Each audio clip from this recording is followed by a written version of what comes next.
Donc, je m'appelle Vivien Rebière, je suis du livret Au bien commun. Et donc, vous avez autour de la table et de la table virtuelle donc Camille Jonchère du collectif Sécheresse, Bernard Legube, qui est professeur d'université, physico-chimiste de l'université de Poitiers, et qui est aussi membre de l'association Acclimatera. Si vous avez fait la conférence sur eau et agriculture, ils en ont parlé. Et Pedro Arrojo, qui est hydrologue et professeur d'université aussi, qui est ancien député du mouvement Podemos en Espagne, et qui est le prix Goldman de l'environnement, l'équivalent du prix Nobel pour l'environnement. Alors, on s'est dit qu'on voulait faire un débat sur les questions de l'eau, et donc on a tout un programme sur l'eau pour ces amphis.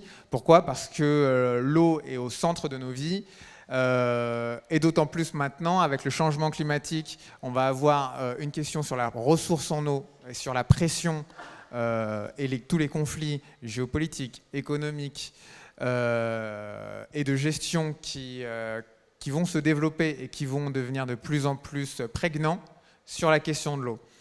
C'est la raison pour laquelle Jean-Luc Mélenchon a proposé une résolution sur l'eau et l'assainissement à la dernière Assemblée représentative. Il a essayé, ça a été travaillé avec le livret, de balayer tout l'ensemble des enjeux, même s'il y a encore plein de choses qui pourraient être débattues sur la question, pour parler de l'eau, essayer de le prendre dans tous ses aspects, les aspects de l'eau potable, de l'assainissement, mais aussi les aspects liés à la biodiversité et les aspects liés au changement climatique, et donc les phénomènes extrêmes liés à l'eau, les inondations et les sécheresses dont on va parler ici. Et donc l'eau devient de plus en plus, en quelque sorte, un des marqueurs politiques de la France insoumise, qui en fait un sujet d'intérêt national et mondial, et qui essaie de le mettre à l'agenda public, cet enjeu-là. Et c'est d'autant plus important qu'on s'aperçoit que sur la question de la sécheresse, pour suivre après la conférence sur l'agriculture, aujourd'hui, il y a plus de 80 départements qui sont concernés par la sécheresse aujourd'hui. La baisse de la production des céréales, il y a une baisse de 25% de production des céréales en raison de la sécheresse. Bernard Legube nous expliquera ensuite qu'est-ce que ça recouvre exactement. Il y a aussi des restrictions d'eau qui sont de plus en plus nombreuses. On a vu les années précédentes, et on commence encore à voir des camions-citernes qui viennent alimenter certains villages parce qu'il n'y a plus la possibilité de pomper dans la nappe ou dans les rivières en eau potable. La sécheresse, ce sont aussi des massifs forestiers qui s'assèchent, donc qui deviennent plus susceptibles d'avoir des départs d'incendie, mais aussi des arbres qui meurent sur pied, parce qu'ils n'ont pas assez d'eau, et parce que, je ne sais pas qui en parlera peut-être, mais les arbres ont énormément, évidemment, besoin d'eau et puisent beaucoup dans les captages pour grandir et tout simplement pour vivre. Donc, la question de la sécheresse, c'est une question climatique qui est liée au changement climatique, et Bernard Legube va nous expliquer en quoi, mais elle a des incidences économiques, sociales, politiques extrêmement fortes, y compris en France, où on est dans un climat tempéré, et donc a fortiori plus fortement ailleurs, où les climats sont plus tropicaux ou plus secs. Donc pour parler de ce débat, on a en visio Pedro Arrojo, comme je l'ai dit. On va commencer par Bernard Legube, ensuite on va faire un point avec Camille Jonchère, qui sera aussi probablement la plus à même à répondre à vos questions, puisqu'elle est là, ça va être un peu plus simple. Voilà, parce que je ne sais pas comment ça va bien marcher ou pas, et si ça va bien marcher ou pas. Donc on va essayer de commencer par les constats sur le changement climatique, et puis après on va essayer de voir les solutions qui peuvent être inventées. Est-ce que Bernard Legube, tu m'entends, et est-ce que tu peux commencer ou pas ton intervention ? Je suis désolé, vous ne le voyez pas encore, normalement ça marche, peut-être que ça marchera tout à l'heure, mais pour l'instant ça va commencer en radio. Est-ce que tu nous entends ? Est-ce que tu peux commencer ? Oui, alors bonjour à tout le monde, j'espère que vous m'entendez bien dans la salle. Très bien. D'accord, je voudrais remercier quand même avant tout les organisateurs de m'avoir invité à cette soirée débat, et adresser au public notamment toutes mes excuses pour mon absence physique. On va dire, j'aurais bien aimé être avec vous, mais bon voilà, je ne peux pas me déplacer pour des raisons personnelles. Juste quand même pour essayer de faire des infos, entrer dans un cour magistrale. Quand on parle de sécheresse, effectivement, ou d'autres sujets d'ailleurs, les scientifiques en général souhaitent s'appuyer, comprennent de s'appuyer sur des indicateurs dont ils ont besoin pour évaluer, pour prédire. En termes de sécheresse, on peut parler d'indicateurs physiques, psychologiques, qui sont des indicateurs de sciences dures, comme des indicateurs climatiques, climatologiques, des indicateurs de sciences du sol, agronomiques, des forêts, qui en a parlé tout à l'heure, mais évidemment des indicateurs comme les cours d'eau, les lacs, etc. Alors évidemment, d'autres personnes que moi pourraient parler, peut-être que Camille va faire aussi, d'indicateurs socio-économiques, mais aussi d'indicateurs sur la biodiversité, d'indicateurs sur la santé publique, parce que la sécheresse va avoir aussi la santé publique, ici sur le. Donc j'ai choisi de parler surtout de climat et d'écologie. Parce qu'il faut rester quand même dans un temps relativement court. Alors, pour parler du climat, l'évolution humaine en général, je vais essayer de résumer les choses, vous connaissez déjà tout ça, ce qui pose, mais sous la forme d'une des conclusions que le rapport GIEC de 2018, le dernier rapport, qui dit qu'on fait que depuis la période industrielle, c'est-à-dire depuis le début du XXe siècle, la planète est passée d'une température moyenne annuelle spatiale de plus 15 à plus 16. Plus 15 à plus 16, ça veut dire qu'on a gagné un peu. Le GIEC dit aussi qu'il est fort probable, même avec le scénario le plus vertueux, que cette température atteigne plus 1,5 degrés à échéance 2040-2025. Et ajoute que si les prises de décision et les solutions sont pas trouvées, pourraient tendre vers un scénario pour les pessimistes, on va dire. Je reviendrai peut-être en détail sur les questions du scénario 6.0, 6.5, où les températures vont augmenter de plus 4 à plus 6 degrés à 10 ans de distance. Alors, on va dire d'abord l'action du grand public, même si il est de plus en plus convaincu, aujourd'hui, grâce notamment aux questions qu'on peut faire, aux scientifiques, a tendance à dire que la planète a un autre. Oui, effectivement, la planète a un autre. Il y a 60 millions d'années, il y a 3 ou 5 millions d'années, il y a eu un phénomène de réchauffement, il y a eu une période glaciale qui nous tend, mais c'était quand même plus long. Et évidemment, la santé. D'autres réchauffements publics sont plus d'un degré, c'est pas grand-chose, on le sait. On va chauffer un peu moins, on profitera un peu plus de l'été, etc. Il faut voir que ce plus 1 degré est une moyenne spatiale temporelle sur l'ensemble de la planète. C'est-à-dire qu'il y aura des écarts beaucoup plus grands. C'est la région de la planète, notamment sur le Grand Nord, récemment avec la Sibérie, mais aussi sur le pôle Nord. Et puis, même en France, on parle de plus 1,5 degré depuis à peu près un siècle. Dans les villes, c'est plus 3, Bordeaux, par exemple, depuis 1920, a gagné presque plus 4 degrés pour faire payer même un mètre. Donc il faut se méfier de ces écarts de température moyenne, parce que ça ne représente pas réellement des écarts beaucoup plus importants, des écarts beaucoup plus importants dans certaines zones géographiques, des écarts beaucoup plus importants, voilà. Je préfère évoquer l'approche de France qui dit en 2040, on doit avoir 40 à 50 jours anormalement chauds de plus par rapport à aujourd'hui. Et en 2070-2100, c'est 100 jours de plus anormalement chauds, en plus de ceux qu'on a déjà. Donc ça, peut-être qu'on va examiner. Alors, les précipitations ne sont pas aussi méchantes. précipitation aussi. Alors là, les prévisions ciblées sont un peu moins certaines, ou sont un peu plus incertaines. Dans la mesure où il est un peu plus difficile de travailler sur ce domaine-là, on pense que globalement, il ne devrait pas y avoir une grosse augmentation des précipitations. Par contre, alors en France, on est sur une stabilité depuis plusieurs décennies. Je parle en pluviométrie, bien sûr, en peu dans le détail.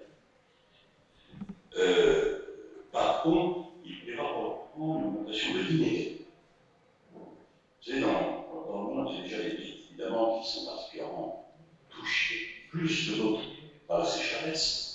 C'est malheureusement ceux qui vont être touchés aussi par l'augmentation de la température. Mais cette inégalité va probablement parce que peut-être que Pedro pourra ajouter des choses là-dessus, probablement être amplifiée par le changement climatique. Par exemple, alors ça dépend de quand on parle de pluie, de précipitation de pluie, par exemple en France, on est à peu près sur 500 milliards de cubes kilomètres. Et ça depuis 15 ans, avec une variation annuelle qui est tout compte fait, allez, on va dire dans un rapport 1 à 5. Par contre, quand on parle de pluie efficace, c'est quoi la pluie efficace? C'est la pluie efficace, c'est à peu près 40% de la pluie, de la précipitation totale, c'est celle qui s'avère au sol, la s'avère au lac, la s'avère au cours d'eau, la s'avère à la végétation. Et là, quand on regarde la pluie efficace, on peut dire qu'il y a une tendance marquée vers une évolution positive ou négative, mais il y a des variations intervalle de plus en plus. Sur les 15 dernières années, par exemple, c'est dans un rapport 1 à 3 ou 1 à 4 en pluie efficace. Donc, quelque part, on se dit que probablement la fréquence des pluies, la saisonnalité des pluies va varier avec le changement climatique, même si on est contre ça, et même si on ne peut pas le prévoir de manière précise. C'est-à-dire que, en d'autres mots, il va tomber plus fort sur les périodes plus courtes, et il va tomber très peu sur les périodes plus longues. Donc évidemment, ça va amplifier la sécheresse.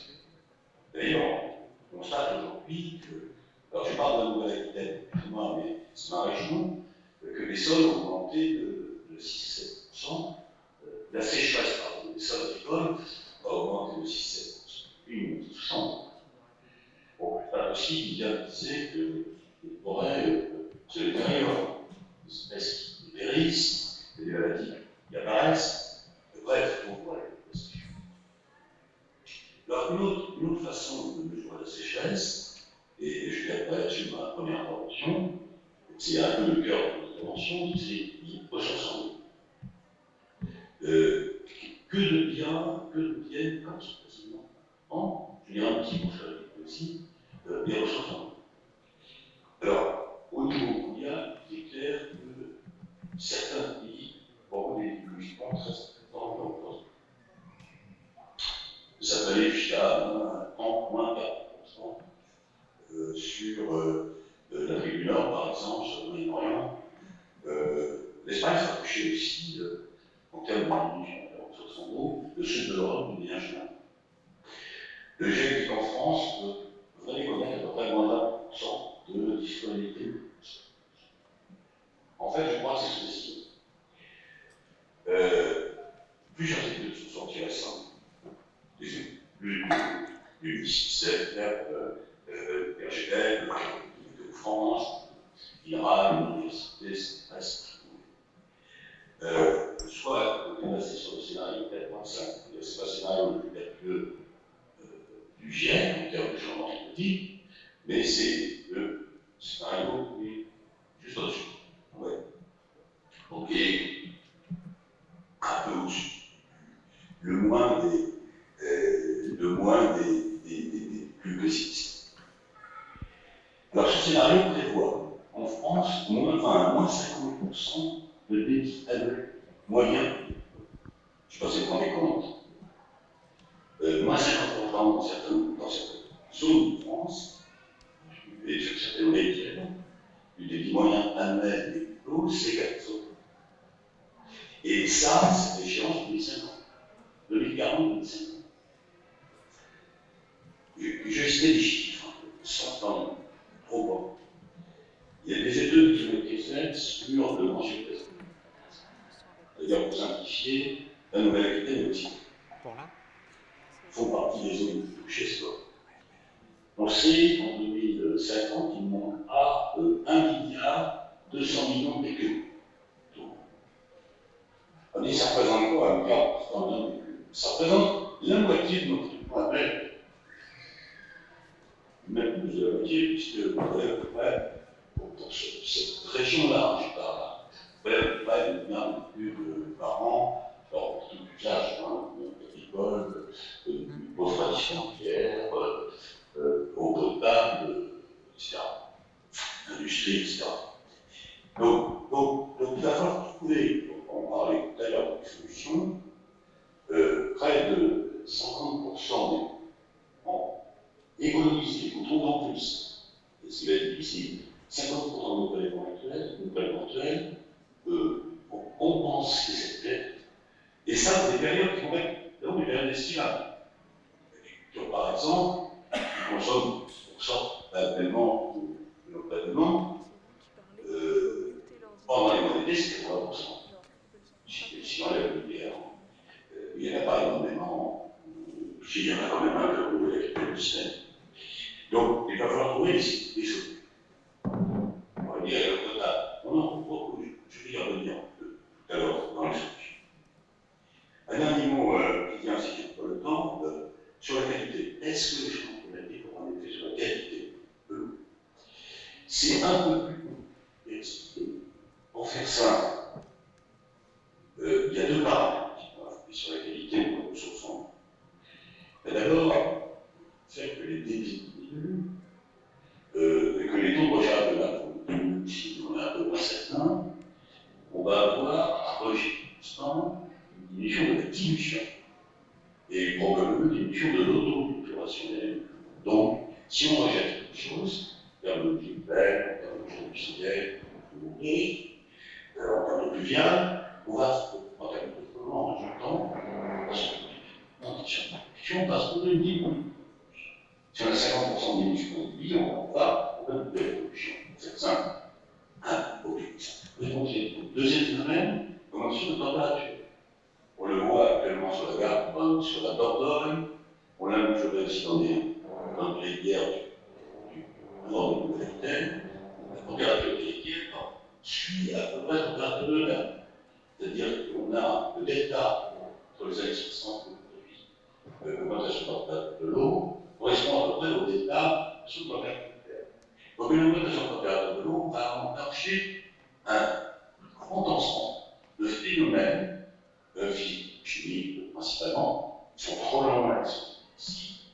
Mais par exemple, la diminution d'oxygène dissoute, qui va donc appliquer la diminution des eaux. Alors, vous allez me dire l'eau potable. Est-ce qu'il prend un effet sur la qualité de l'eau potable? L'eau potable, déjà, on aura des problèmes pour trouver les ressources. Mais on ne les trouve pas, parce que c'est la priorité des priorités. Sur la qualité de l'eau potable, je ne pense pas, moi sincèrement, c'est ma spécialité, je ne pense pas qu'il y aura un effet, parce qu'on sera avec les moyens en face pour, quelle que soit la qualité de la ressource, par contre, et on y reviendra dans les questions que je pose, et je termine dessus, il y aura un effet sur le prix de l'eau potable. Et toutes les évaluations qu'on a faites jusqu'à maintenant montrent que, en 20-30 ans, le prix de l'eau potable pour nos consommateurs devait doubler par rapport à aujourd'hui à cause des effets du monde. Voilà ce que je voulais dire en introduction. Merci. Super, merci beaucoup Bernard. Donc on va passer la parole à Camille. Face au constat de Bernard qui est assez catastrophique, j'ai entendu moins 20 à moins 50% de débit annuel de l'eau, comment connaître, comment faire agir ces enjeux, comment agir auprès des citoyens, des usagers, des associations, en gros, quels sont d'après toi les bons usages, les bonnes préconisations et en un mot, qu'est-ce que vous faites au collectif Sécheresse? Merci. Alors, donc au collectif Sécheresse, donc, qui a été créé en 2019, on s'est posé la question, habitons-nous dans une zone à risque en termes de pénurie d'eau potable? Voilà, on a été, comme a dit Bernard Legube, assez alarmés par le parcours de l'eau en camion-citerne. Et donc on a essayé en se regroupant avec des profils diversifiés, à répondre à cette question.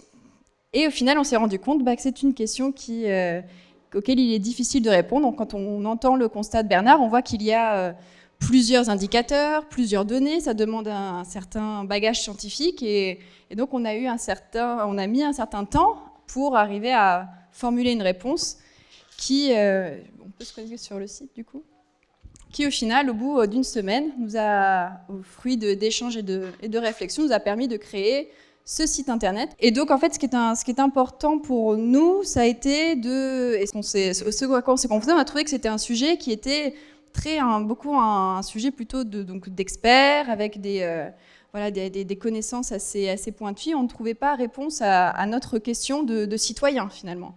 Et donc, on a cherché les informations, et on a essayé d'y répondre en montrant comment on peut essayer, en croisant donc les données scientifiques et les savoirs scientifiques, en les documentant, comment est-ce qu'on peut arriver à un site qui fait donc de la médiation.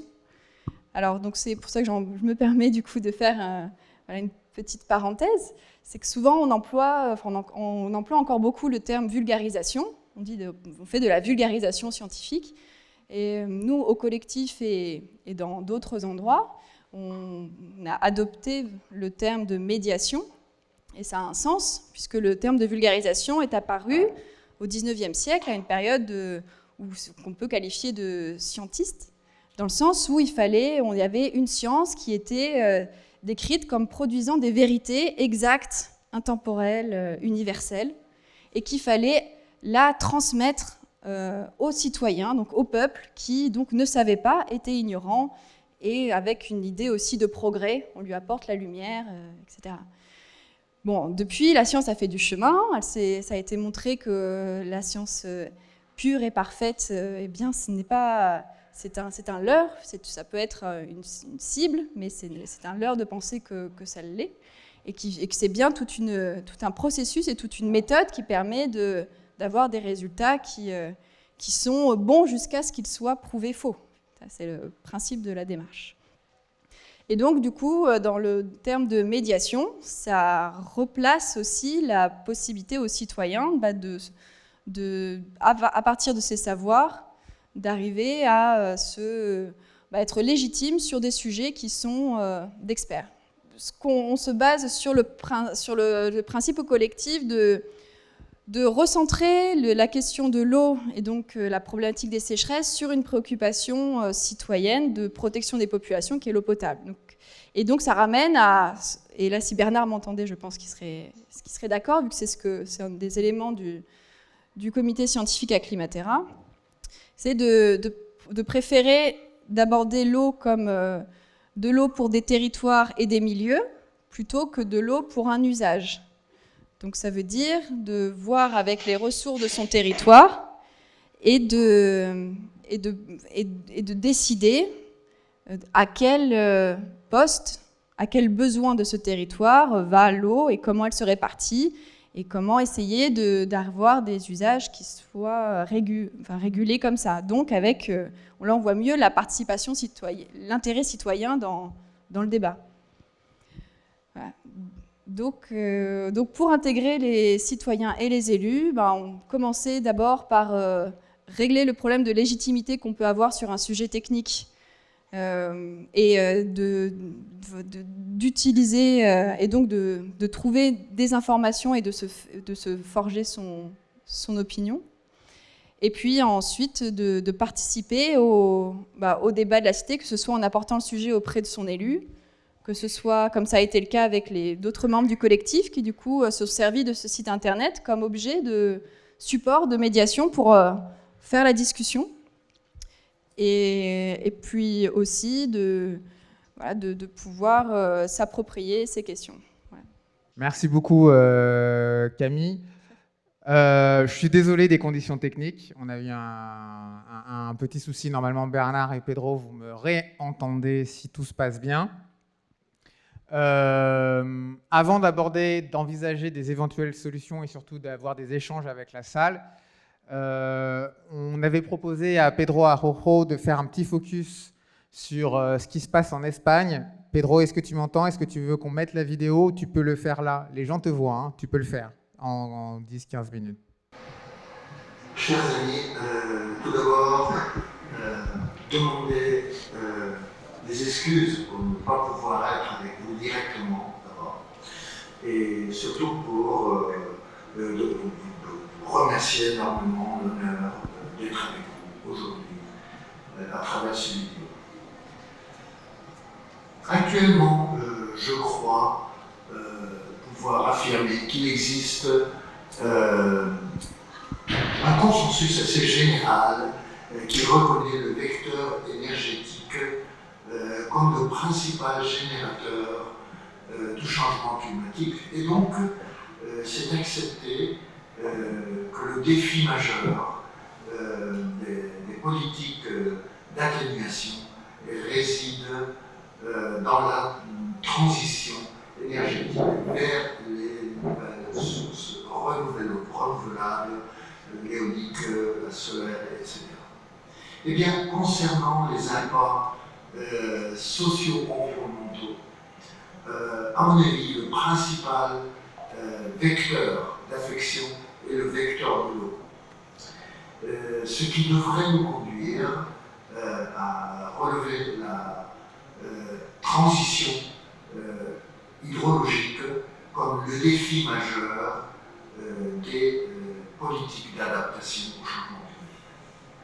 En Espagne, la nécessité de cette transition hydrologique a commencé à se manifester déjà dans les années 90 avec les grandes mobilisations contre le plan hydrologique national de M. Aznar et en demandant l'émergence de la nouvelle culture de l'eau.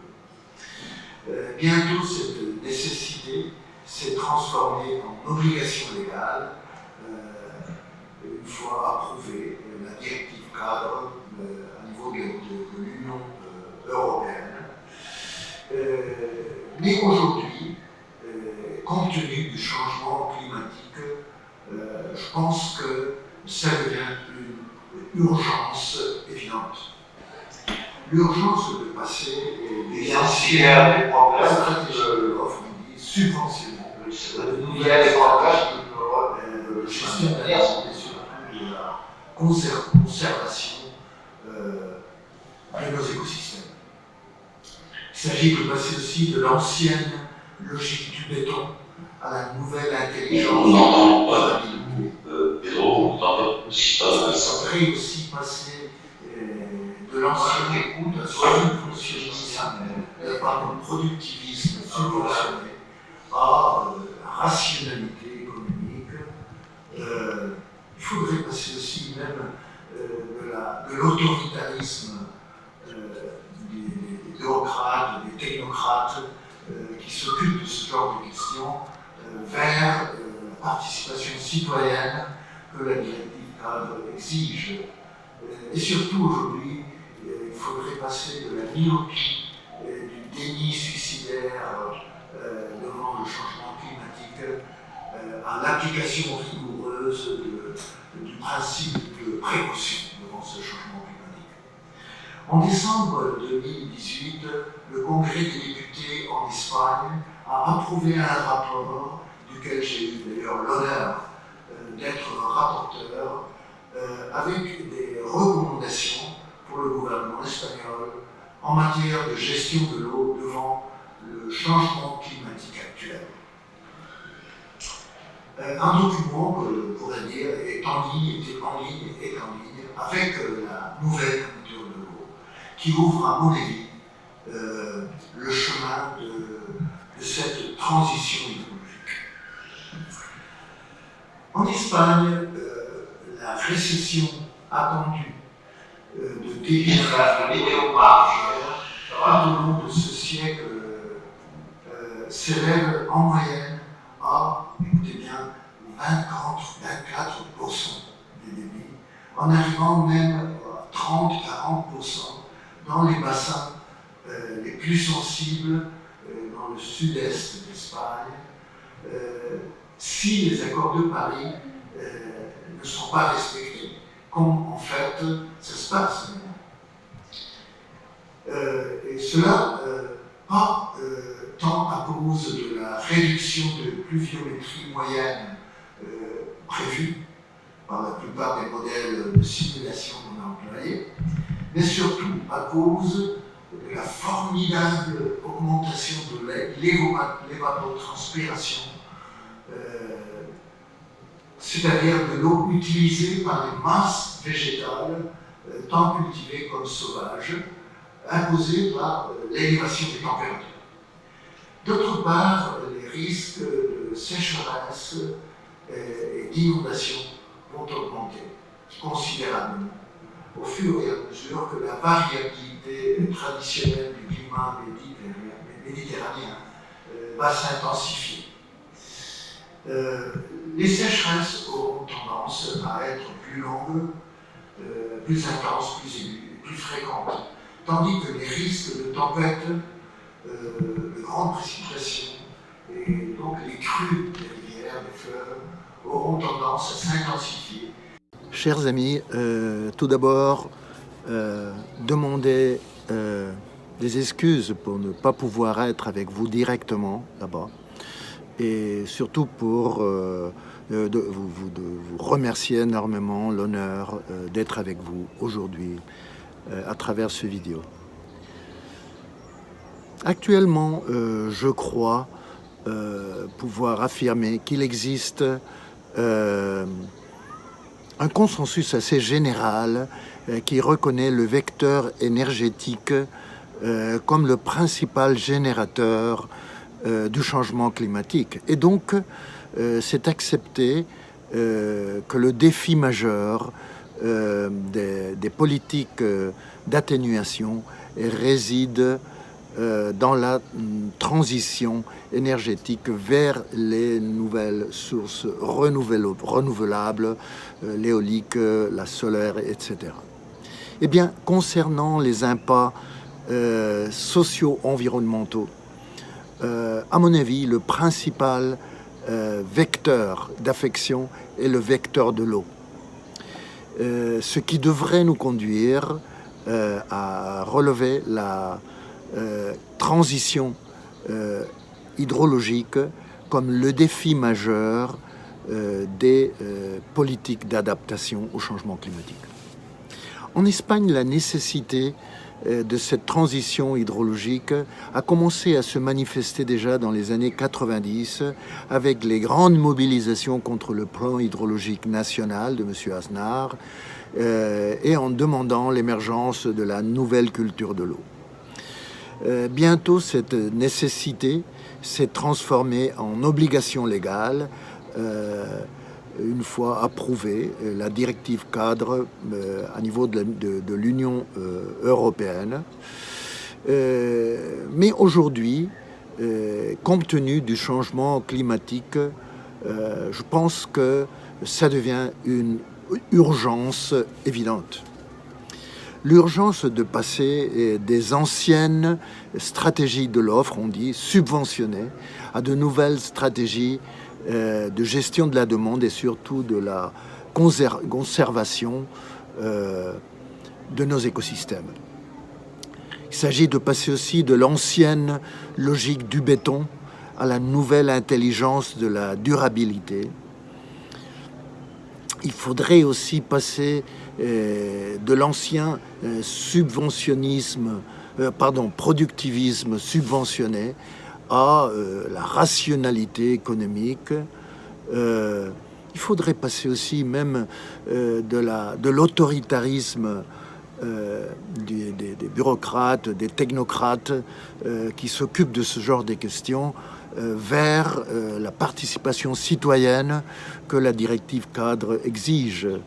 Et surtout aujourd'hui, il faudrait passer de la myopie, du déni suicidaire devant le changement climatique à l'application rigoureuse du principe de précaution devant ce changement climatique. En décembre 2018, le Congrès des députés en Espagne a approuvé un rapport duquel j'ai eu d'ailleurs l'honneur d'être rapporteur avec des recommandations pour le gouvernement espagnol en matière de gestion de l'eau devant le changement climatique actuel. Un document qu'on pourrait dire était en ligne avec la nouvelle culture de l'eau qui ouvre à mon avis le chemin de cette transition hydrologique. En Espagne, la récession attendue de débits fluviaux et dans les rivières tout au long de ce siècle s'élève en moyenne à, écoutez bien, 24% des débits, en arrivant même à 30-40% dans les bassins les plus sensibles dans le sud-est d'Espagne, si les accords de Paris ne sont pas respectés, comme en fait ça se passe au moment. Et cela pas tant à cause de la réduction de pluviométrie moyenne prévue par la plupart des modèles de simulation qu'on a employés, mais surtout à cause de la formidable augmentation de l'évapotranspiration, c'est-à-dire de l'eau utilisée par les masses végétales, tant cultivées comme sauvages, imposée par l'élévation des températures. D'autre part, les risques de sécheresse et d'inondation vont augmenter considérablement au fur et à mesure que la variabilité traditionnelle du climat méditerranéen va s'intensifier. Les sécheresses auront tendance à être plus longues, plus intenses, plus aiguës et plus fréquentes, tandis que les risques de tempêtes, de grandes précipitations et donc les crues des rivières, des fleuves auront tendance à s'intensifier tout en produisant des pointes plus fortes et des risques d'inondation bien plus importants. Certes, ces prévisions sont soumises à des marges d'incertitude et par conséquent à proprement parler, ce n'est ce que la législation européenne nous demande, c'est l'application du principe de précaution pour gérer ces risques. Un principe qui, loin d'excuser l'inaction face à l'incertitude, nous demande d'assumer les scénarios plausibles les plus défavorables, parce qu'il ne s'agit pas d'être optimiste ou pessimiste, mais plutôt d'être prudent et se préparer aux pires scénarios plausibles qui en fait deviennent de plus en plus probables dans la mesure que le non-respect des accords de Paris est déjà considéré comme inévitable.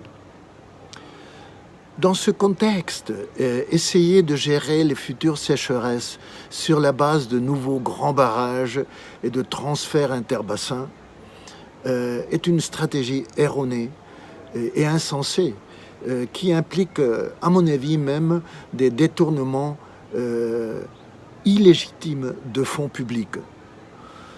Dans la mesure où les sécheresses ne sont pas généralement locales, mais régionales.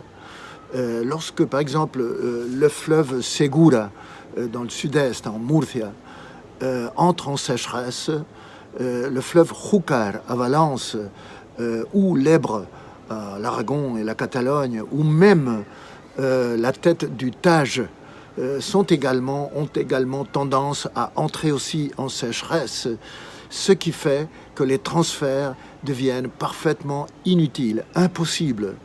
C'est d'ailleurs ce qui s'est passé avec le transfert de l'Ebre, de Tage Segura, qui existe et qui néanmoins n'a pas pu être employé lors de la dernière sécheresse parce qu'il a collapsé, il n'avait pas d'eau.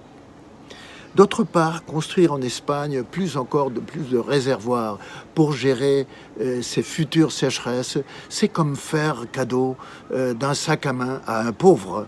Ou bien c'est comme ouvrir de nouveaux comptes chèques en situation de ruine économique dans la famille. Ça n'a aucun sens. Les pauvres n'ont pas besoin d'un sac à main, ils ont besoin d'argent. Et avoir plus de comptes chèques vides ne résout pas du tout la ruine de la famille.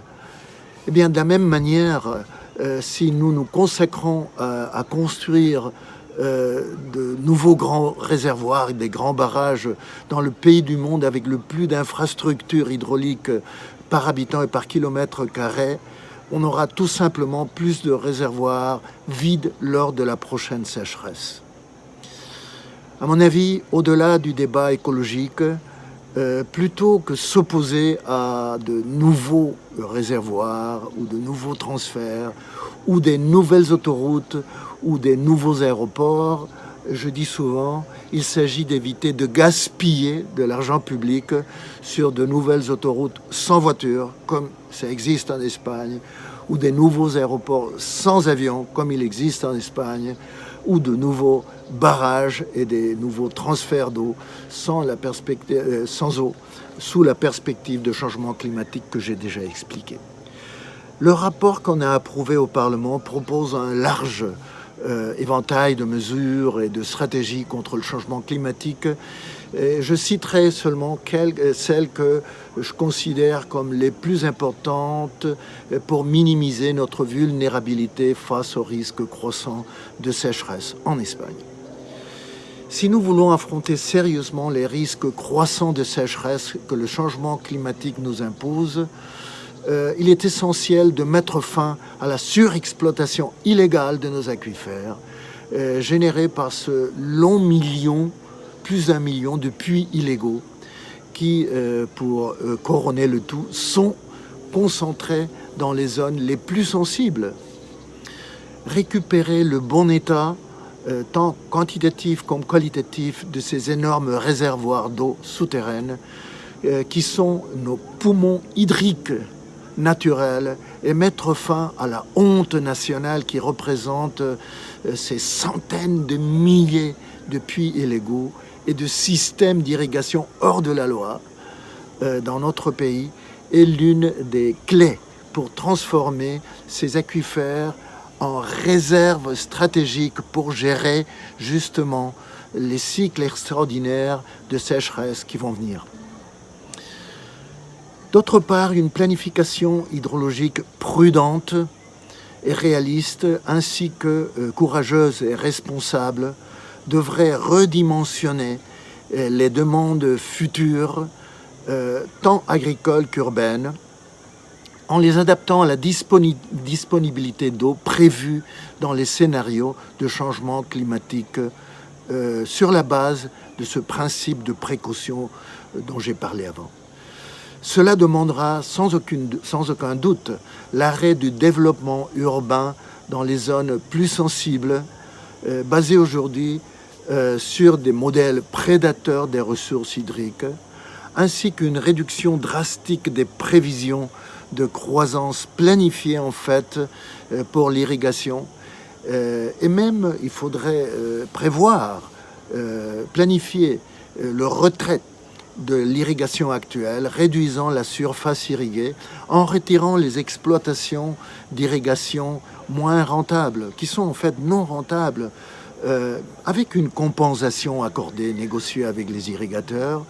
Et là, je m'adresse à des dizaines de milliers d'hectares de terres salinisées ou qui présentent des graves problèmes de drainage qui les rendent en fait improductives.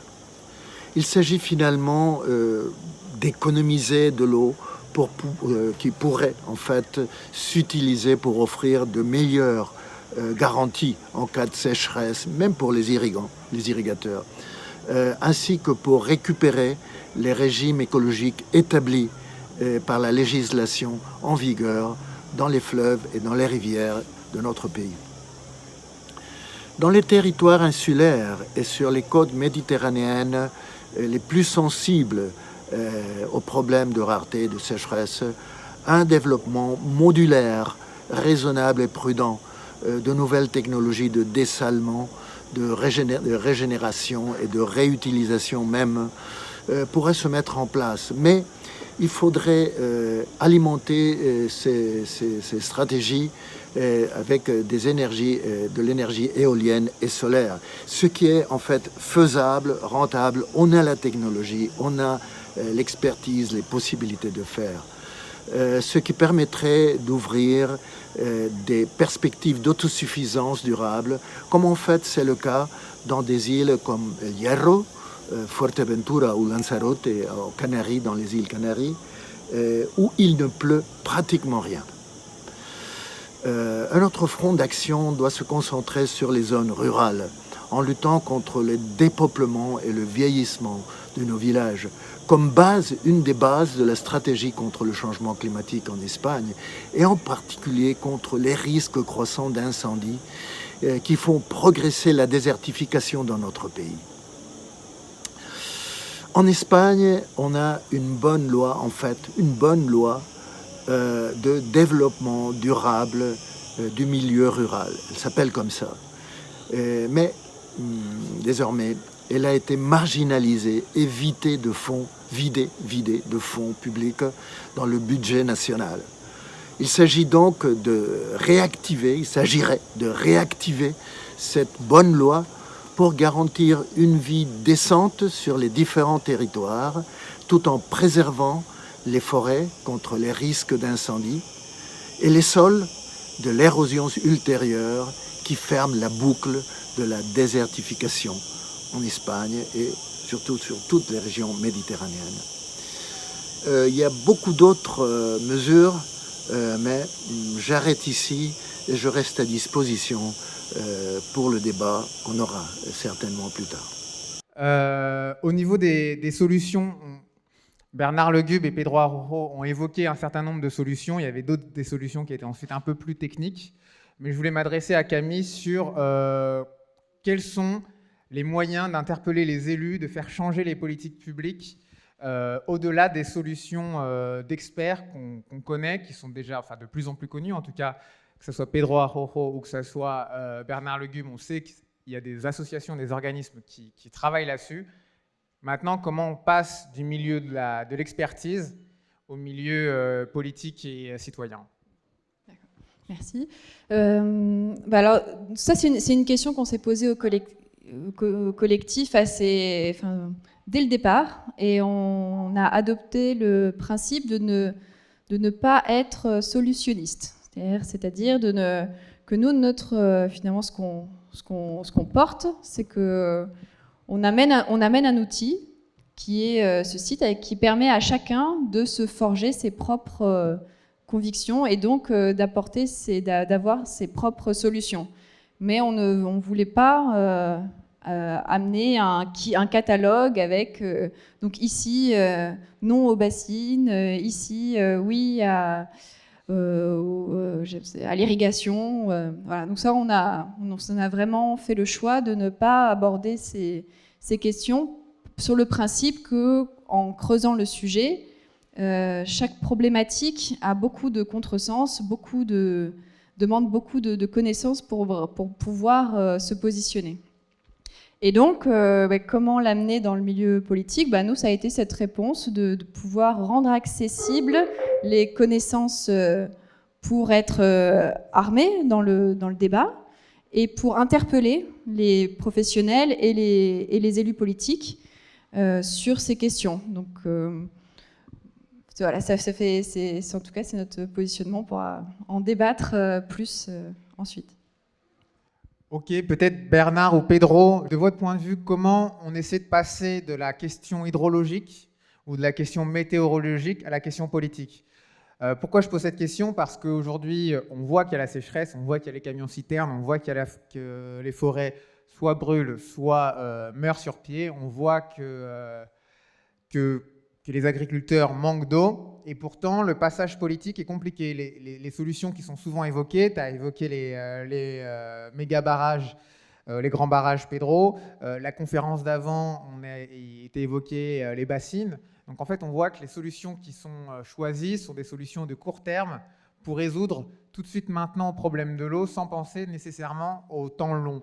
Donc est-ce que l'un de vous, faudra que vous réactiviez votre micro si vous voulez parler, a des idées sur comment on passe de la solution technique à la solution politique en essayant que ce soit une solution politique de long terme?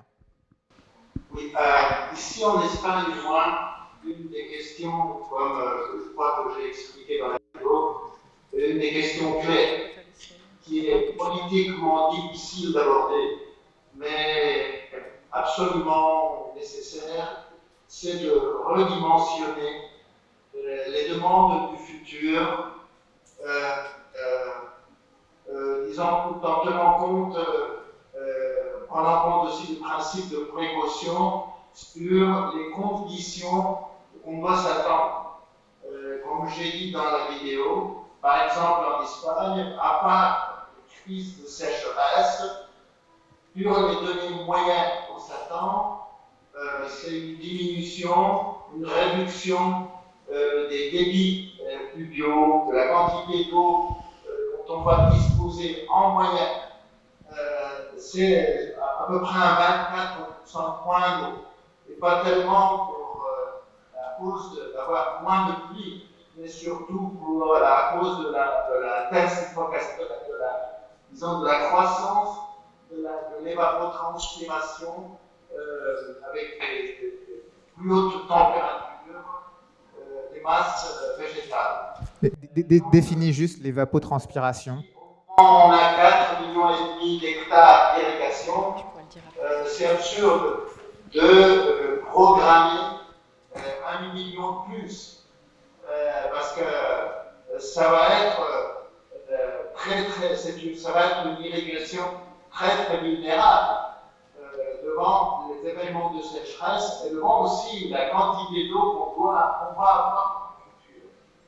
Donc il faut réduire la surface irriguée, ce qui est politiquement difficile mais nécessaire. Et d'autre part, il faut tenir compte de ces données attendues pour le futur, envers aussi le développement urbain des zones plus vulnérables, plus sensibles.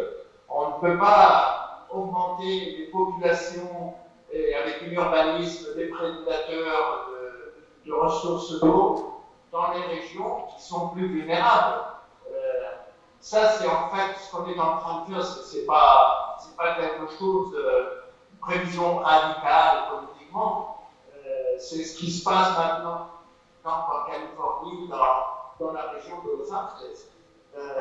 Disons, on fait une politique de ne pas augmenter la population d'une zone qui est urbaine, qui a déjà des problèmes et qui va avoir moins d'eau dans le futur. Et donc, le futur ne passe pas par la croissance indéfinie des demandes en eau. Ça, c'est une question qui est de plus en plus claire. Et, par exemple, dans les zones qui fournissent d'eau souterraine, des nappes phréatiques, on pensait avant, on disait, c'est une mer d'eau douce qu'on a sous les pieds. Donc, on peut continuer à grandir les éducations, on peut croître les villes, les urbanisations touristiques. Maintenant, tout le monde sait que ça, ce n'est pas possible. Ce n'est pas désirable.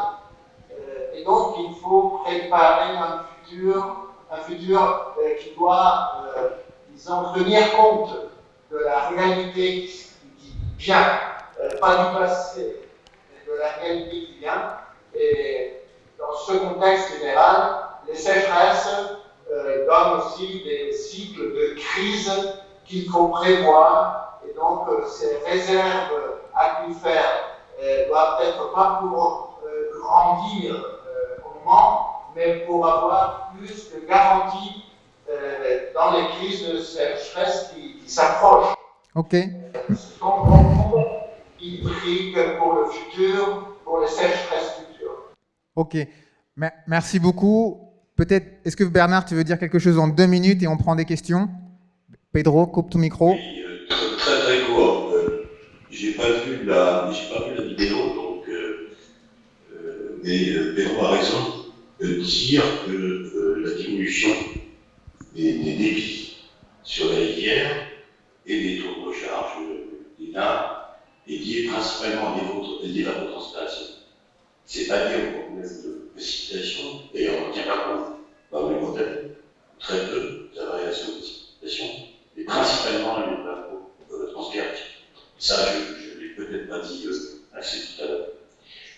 Juste un mot pour dire que Primavera, qui était cité, est un mot de scientifique de Nouvelle-Aquitaine, on est à peu près 300, avec un lecture d'une vingtaine de personnes, qui a été mandaté sous la présidence de la retraite d'un climatologue école par la région de Nouvelle-Aquitaine pour faire le point sur les impacts du changement climatique pour également donner des solutions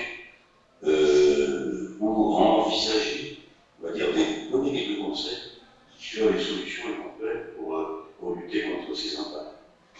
Alors, c'est vrai qu'il faut faire la différence entre atténuation et adaptation.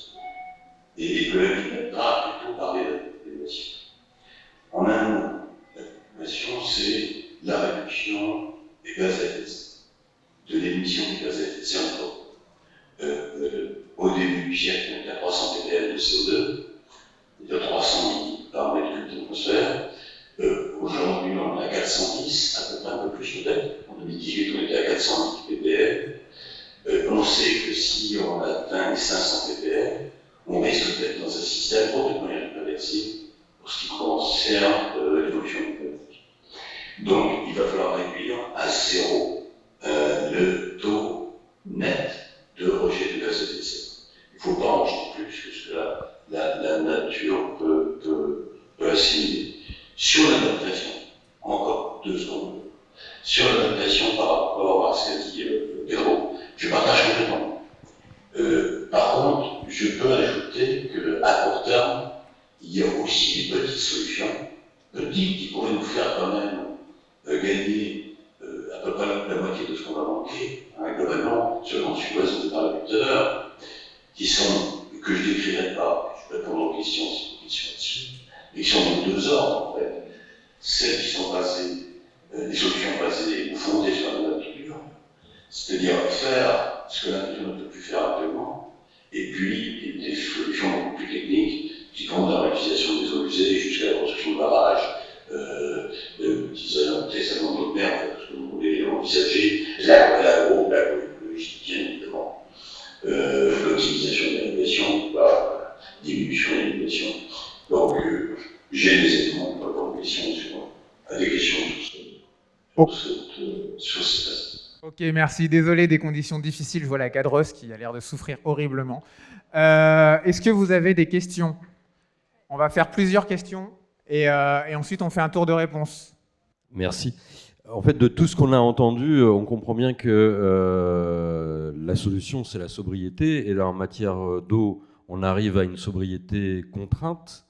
Bon, cela dit, toujours trop tard, il n'est jamais trop tard. Et en fait, la solution pour réduire le réchauffement climatique, le limiter, etc., là aussi, c'est la sobriété en tout, et pas seulement sur la consommation d'eau, mais en tout. Or, on sait que c'est un changement de paradigme à l'échelle de l'humanité, que c'est une violence, c'est un choc individuel de réduire quelque part son confort, et puis c'est un choc collectif aussi. Le modèle capitaliste, évidemment, il n'est pas fait pour être sobre, mais quelque part, est-ce qu'il ne faut pas souhaiter que très rapidement, on ait cette première rupture par exemple, une coupure de robinet dans une agglomération, comme on a failli avoir l'année dernière dans une ville comme Guéret, de 14 000 habitants, parce que je songe aux gens qui habitent en appartement. S'il n'y a plus d'eau, s'il n'y a plus de robinet, eh ben, il n'y a plus de lessive, il n'y a plus d'eau dans les WC non plus, il n'y a plus de douche, il n'y a plus de lave-vaisselle, etc. Sans même aller évidemment jusqu'à parler de l'eau potable. Mais là, est-ce que ce ne serait pas un premier choc qu'il faudrait très rapidement pour qu'il y ait une prise de conscience et puis enfin un renoncement à la croissance? Cette question elle s'adresse à Monsieur Le Gube, et puis également je serais très curieux d'avoir l'avis de Pedro en tant qu'ibérique. Cette question, elle concerne justement les stockages d'eau et sous les formes de bassines. Pour redire rapidement, les bassines dont on parle, ce n'est pas des retenues collinaires où on détourne une partie de l'eau de la rivière, c'est bien des surfaces bâchées qui sont remplies avec la nappe phréatique. Et donc, je sais que, Monsieur Le Gube, vous faites partie du groupe Acclimatera, soutenu par la région Nouvelle-Aquitaine qui aujourd'hui envisage financer les bassines au niveau du Clin et également au niveau de la Sèvre niortaise. Donc, la première question à Monsieur Le Gube, est-ce que Acclimatera a émis un avis sur ce type de projet? Est-ce que des agronomes ont épluché le protocole d'accord censé mettre en place des pratiques vertueuses? Nous, les agronomes qu'on a rencontrés sur ce sujet-là, ce n'est pas leur avis, c'est un moche collage de mesures déjà existantes et qui n'ont pas porté leurs fruits. Et pour le coup, au niveau de Pedro, est-ce que sur les réserves existantes, notamment en Andalousie, autour de Malaga, pour arroser le maraîchage intensif, est-ce que vous avez pu assister à des développements de cyanobactéries ou également de légionnelles? Aujourd'hui, on est très inquiet, notamment avec le réchauffement, avec des taux très élevés en nitrate. On sait que c'est un bouillon de culture extraordinaire. On s'inquiète pour la santé des travailleurs agricoles qui seront soumis à ces éventuelles cyanobactéries. Voilà, je crois que Marion, j'ai cru entendre que vous n'aviez pas d'avis aussi tranché sur ce genre de questions. Si je veux bien entendre le collectif Sécheresse aussi sur cette question. Voilà, merci. Je ne sais pas si c'est particulièrement une question, juste une observation. J'ai appris récemment de vive voix de notre sénateur dans l'Hérault, Henri Cabanel, qui se vantait de la construction d'un nouveau canal Rhône-Orbe pour faire justement de l'irrigation et aller irriguer des vignes dont la production est entièrement dédiée à l'exportation. Voilà. Donc, moi, ça m'a frappé comme étant une aberration. Mais donc, voilà, des projets dont vous parliez qui sont complètement inutiles. Voilà, la perspective, peut-être aujourd'hui, ils vont avoir des gouttes d'eau à mettre sur leurs vignes, mais ça va aboutir à quoi? Et aussi, le vol de cette eau qui peut être utile, peut-être même pour la Camargue et la production de riz, voilà, va être détourné pour faire vivre des vignes pour une production à l'étranger. Voilà, c'est tout, je voulais juste partager ça. Curieusement, ma question rejoint la précédente intervention. Je viens d'un département voisin où la semaine dernière, je discutais avec un maire qui est conseiller départemental et viticulteur qui me disait que pour la première fois, dans les coteaux du Luberon, ils allaient arroser les vignes, ce qui ne se fit jamais.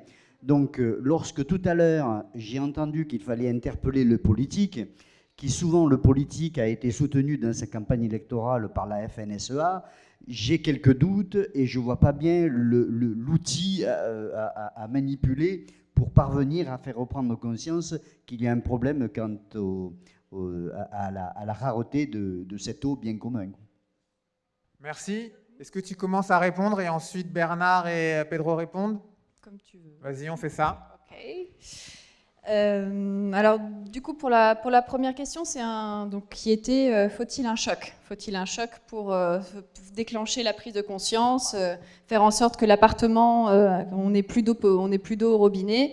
Alors, c'est une question qui a été posée au collectif et on a vraiment choisi de s'en distancer, dans le sens où on se disait avec une carte, donc si vous voyez sur le site, on voit rapidement qu'on passe du rouge au noir. Et on s'est dit, ça va créer des peurs chez les gens qui vont se retrouver avec cette information et on ne sait pas ce que ça peut donner. On va les laisser avec des angoisses et ils vont être là, seuls, face à leur écran, sans savoir quoi faire. Donc c'est pour ça qu'on a mis tout autour du site toute une explication avec contact et avec tout un processus. Après, donc j'ai dit ça, c'est ce qu'on s'est dit au nom du collectif, mais après on est chacun indépendant et libre, et moi mon positionnement personnel par rapport à ça, je trouve qu'on peut mieux faire qu'un choc radical, et qu'en termes d'utilisation d'eau, est-ce que le problème vient du citadin qui n'a pas fermé l'eau du robinet, ou est-ce que justement c'est un problème de politique structurelle d'agriculture et de maraîchage? Donc, ce qui permet de passer à la troisième question. le collectif ne sait pas...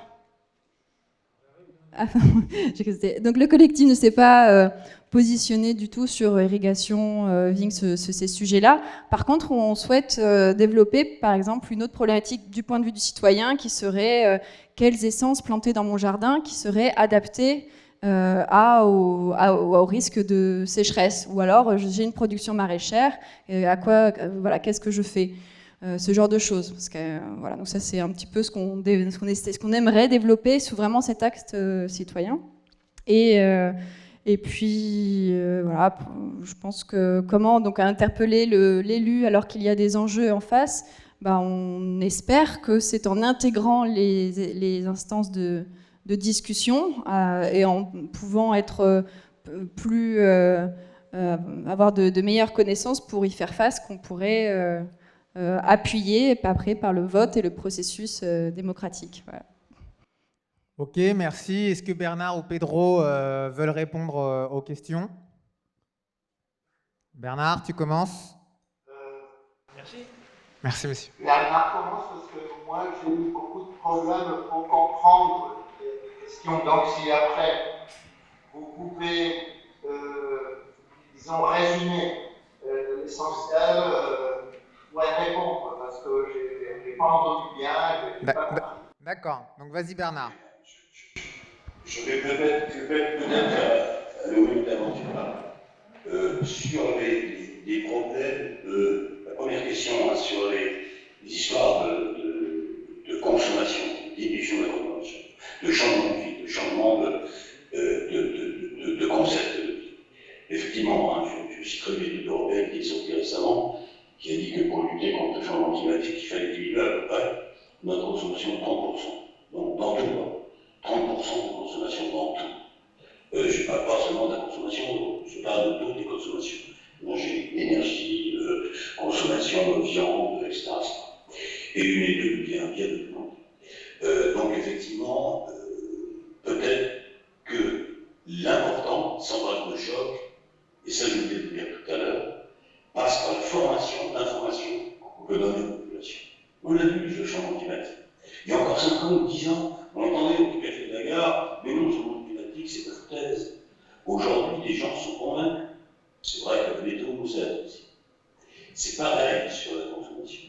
Il faut informer le public. Il faut que le citoyen s'approprie la question du changement climatique. Alors, il faut peut-être des chocs pour répondre à des questions.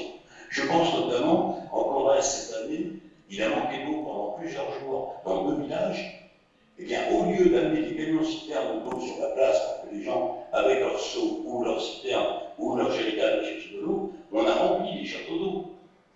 Donc, si quelqu'un, le consommateur, il n'a pas eu de manquer d'eau, puisque l'absence d'eau était compensée par des transports de 10 camions par jour qui venaient remplir les châteaux d'eau. Donc, effectivement, il faut aussi des chocs.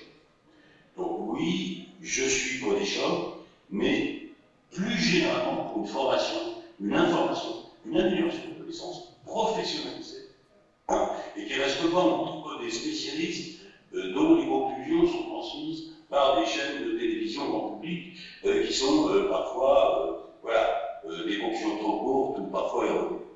Sur la question je viens sur la question de plus pratique, stockage d'eau. Bassine d'eau, Activatera ne s'est pas positionné là-dessus, on ne lui a pas demandé d'ailleurs, et d'une part, et d'autre part, les avis auraient été complètement partagés entre les spécialistes d'Activatera. Ce que je peux vous dire, et sans citer le nom des hydrogéologues qui sont dans Activatera, c'est qu'on n'est pas contre systématiquement les stockages d'eau. Il faut aussi faire des stockages d'eau l'hiver. Sous quelle forme? Reste à voir. Dans quelles conditions? Pour protéger l'environnement, pour ne pas nuire au niveau du taux de recharge des nappes. Tout doit s'étudier au cas par cas. Mais il ne faut pas complètement s'opposer au stockage d'eau. On ne peut pas faire non plus mourir notre profession agricole sans qu'elle trouve d'autres solutions pour vivre dans les 2 ou 3 ans qui viennent. Donc, les stockages d'eau, non d'une manière générale, oui d'une manière étudiée et étudiée à l'initiative. La vigne, effectivement, je confirme, je n'ai pas d'avis à donner, mais j'ai bien entendu que l'irrigation de la vigne, on commence à y penser. Pour en venir au stockage d'eau quand même, mais c'est vrai aussi pour toutes les routes d'eau, y compris celles qui existent, c'est vrai qu'il y a un danger. Quelqu'un a parlé de légionnelle, moi j'ai pas compris, moi je parlais de cyanobactéries, ce qu'on appelle les algues bleues, sur les cyanobactéries qui se développent de plus en plus favorablement. Lorsque la température dépasse 21 degrés, s'il y a un apport suffisamment important, on a un développement de cyanobactéries avec des endotoxines libérées ces bactéries qui peuvent être dangereuses pour les animaux, d'une part, qui s'accroîtent, et pour l'homme, d'autre part. Voilà, je n'ai pas répondu à toutes les questions, mais j'ai donné d'autres informations complémentaires. Peut-être que je peux prendre, en reprenant un peu l'intervention que vous avez faite là, j'ai bien entendu. Effectivement, la réduction que je dis, il faut s'adapter à un futur dans lequel on va avoir moins une disposition d'eau pas si grande de ce qu'on s'y attendait si on regarde vers le passé. Donc, en s'adressant à ça, moi, je pense qu'il faut comprendre bien, quand on dit qu'il faut réduire, il faut changer de modèle de vie, bien sûr, mais quand on dit qu'il faut réduire l'eau qu'on use, qu'on consomme, il faut être conscient de à quoi on est en train d'employer, où est-ce qu'on est en train d'employer l'eau, la plupart de l'eau. En Espagne, par exemple, l'irrigation, c'est à peu près 70, 75, même 80% de l'eau qu'on emploie. Sans l'énergie électrique. Sans l'énergie, oui, sans l'énergie. Et en plus, cette eau qu'on emploie dans l'irrigation, il y a une consommation, proprement dit, pas un usage, simplement. Une consommation de 60% de cette quantité d'eau. Tandis que, par exemple, l'eau urbaine, sans tenir compte de l'industrie, ça devrait faire un 10-15%, un autre 10% pour l'industrie. Donc, quand on nous dit qu'il faut réduire la quantité d'eau qu'on emploie, c'est pas simple, c'est bien pour l'éducation, c'est bien de dire ferme le robinet, ne gaspille pas l'eau dans la maison, c'est vrai, mais c'est plutôt symbolique, c'est plutôt culturel, c'est un engagement citoyen. Mais regarde, dans les villes en Espagne, on est en train d'améliorer notamment tout ça. Mais on a perdu pendant beaucoup de temps et maintenant un peu moins. Un 20% dans les réseaux de fuite, 25%. C'est-à-dire c'est beaucoup plus d'eau que toute l'eau que tu peux essayer de ne pas gaspiller dans la maison. Donc c'est une responsabilité collective et politique de réduire les fuites d'eau à pas plus de 10-12% par exemple, et là, tu as vraiment une réduction de consommation importante. Ou par exemple, réduire à 10%, 15%, 20% même la surface irriguée en Espagne sur les irrigations moins rentables qui ont des problèmes de salinisation, de drainage. C'est économiquement, ça fait du sens, c'est raisonnable économiquement. On peut faire des compensations pour les agriculteurs, et là, tu vas épargner plus d'eau que toute l'eau qu'on emploie dans toutes les villes en Espagne. Alors, disons qu'il faut faire une stratégie de changement et de faire des efforts, mais pas simplement en général partout, bien sûr, mais en faisant, disons, les efforts principaux sur les endroits ou les usages qui ont les possibilités de réduire les consommations d'une façon plus claire. Envers l'accumulation d'eau, moi je ne dis pas qu'on ne doit pas faire plus par exemple, de barrages. Mais en Espagne, c'est le pays avec plus de barrages par habitant de kilomètre carré. Si on augmente les grands barrages, on peut le faire. On aura plus de barrages vides dans la suivante sécheresse. C'est comme ça, on l'a vu déjà. Et donc, tous les experts, pratiquement, même à droite, est en train de dire ne faisons pas, disons, des spectatives que pour avoir plus d'eau dans le futur, on doit avoir plus de grands barrages. Il faut avoir peut-être des petits barrages dans les irrigations pour faire ce qu'on dit une régulation sur le terrain, avec des petits barrages qui font plus flexibles les systèmes d'irrigation. Ça, oui. Et donc, l'autre question, c'est les aquifères, les nappes phréatiques, c'est les barrages les plus grands qu'on a. On ne les voit pas, mais c'est les capacités les plus grandes de stockage d'eau sont les aquifères. Qu'est-ce qui se passe en histoire? Les aquifères, dans des zones, disons, plus vulnérables, plus sèches, donnent des résultats agricoles exceptionnellement rentables. C'est très rentable de surexploiter les nappes phréatiques par contre en Andalousie, à Valence. Mais alors du reste, tu fais maladie tout le monde pour recevoir la suivante sécheresse et tout le monde brille naturel. Donc là, il faut changer absolument l'approche et avoir les aquifères comme une source quotidienne, en réservant des réserves stratégiques pour les grandes sécheresses qui vont venir. Non? Et finalement, les nouvelles technologies, bien sûr, maintenant, en Espagne, on a de plus en plus de désalinisation, mais ça ne doit pas être une façon de dire on peut prendre tout ce qu'on voudra, parce qu'on a aussi des problèmes avec ça. Donc, c'est une solution populaire qu'on doit prendre avec prudence et qu'on doit alimenter avec de l'énergie éolienne et du solaire. On peut le faire, on a les technologies, on a le savoir-faire, et donc là, on a des possibilités, de même que la régénération de qualité et la réutilisation des eaux, même avec un double réseau d'approvisionnement dans les villes qui est le plus de problèmes, et en tenant compte, disons, de la prudence qu'on devra législer d'une façon adéquate pour ne pas avoir des risques sur la santé. Mais on peut le faire sur des deuxièmes usages comme laver la voiture, laver les rues, irriguer les jardins, le WC, par exemple, etc. Ok, merci beaucoup Pedro et Bernard. On va arrêter la conférence. Merci beaucoup Camille pour ta présence et pour les informations que tu as fournies. On est à votre disposition pour répondre là si vous voulez. Il y a un stand aussi au bien commun sur les amphis. Il y a toujours des gens qui s'y trouvent. Merci, vous pouvez applaudir les intervenants. Et merci. Et encore une fois, désolé pour les conditions techniques un peu compliquées. Mais merci beaucoup, bon appétit et bonne soirée.